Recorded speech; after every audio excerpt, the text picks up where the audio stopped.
Hello, I'm Nelson Jacobs Moore for Access Central TV, and we're here today at Lafayette Avenue Presbyterian Church, which for the better part for 145 years has been fighting for human rights for New Yorkers and for the nation. So please join us while we go and tour this historic edifice and talk to its pastor that's invigorating the community around this old and wonderful church. These glorious stained glass windows are part of the magnificent edifice of the Lafayette Avenue Presbyterian Church, which was founded in 1857 by a prominent group of abolitionists. Since that time, the church has enjoyed a rich history of protesting social and economic injustice. Artist Hank Pressing's 1976 mural depicting people from the neighborhood engaging in the activities of daily life entitled Clouds of Witness surround the original Tiffany windows, 13 of which were created by Louis Tiffany himself. We're here at Lafayette Avenue Presbyterian Church, and I'm talking with the Reverend David Dyson. And I'd like to ask you, I know that the church has always been very politically motivated. How do you keep the church active with the community changing around you? One of the first things we did when we got here in the early 90s was to go out into the neighborhood and get to know people and visit them in their homes and find out what their needs were. And we found out it was a big arts neighborhood. So one thing we did was establish a place where the arts could come and be at home here. But we also, as you pointed out, found out it was a politically active neighborhood, and that's good because I've always been politically active myself. So we began some organizations like the People of Faith Network and some organizations to work on local issues like affordable housing and safety and issues of racial justice.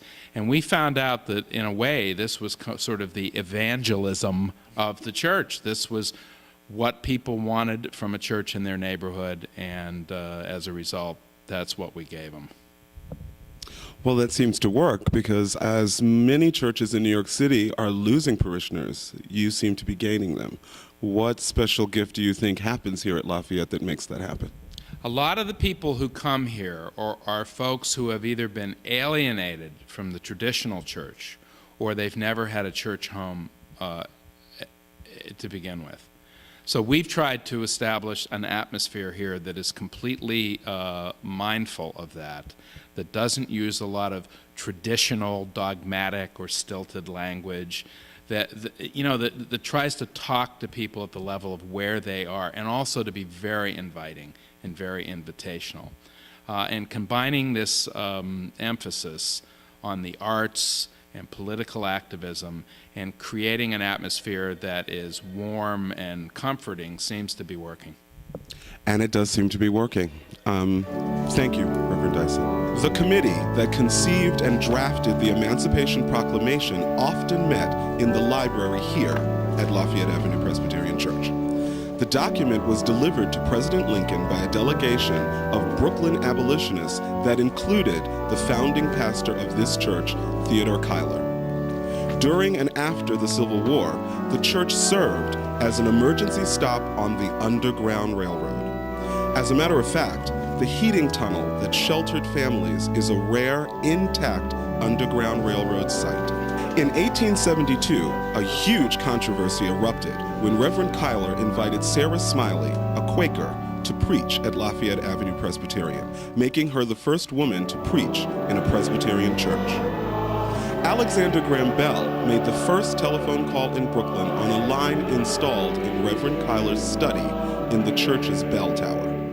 Charles Dickens, Mark Twain, and P.T. Barnum have all spoken in this church's lecture room. Through the years, the congregation has been home to many well-known artists, like Marianne Moore, whose 1935 poem, The Steeplejack, describes the removal of the church's beloved steeple in order to build the tunnels for the G-train. Thank you for joining us on our tour of Lafayette Avenue Presbyterian Church. If you'd like to learn more about this historic church and its ongoing work with the community, log on to their website at lapcbrooklyn.org. I'm Nelson Jacobs Moore for Access Central TV.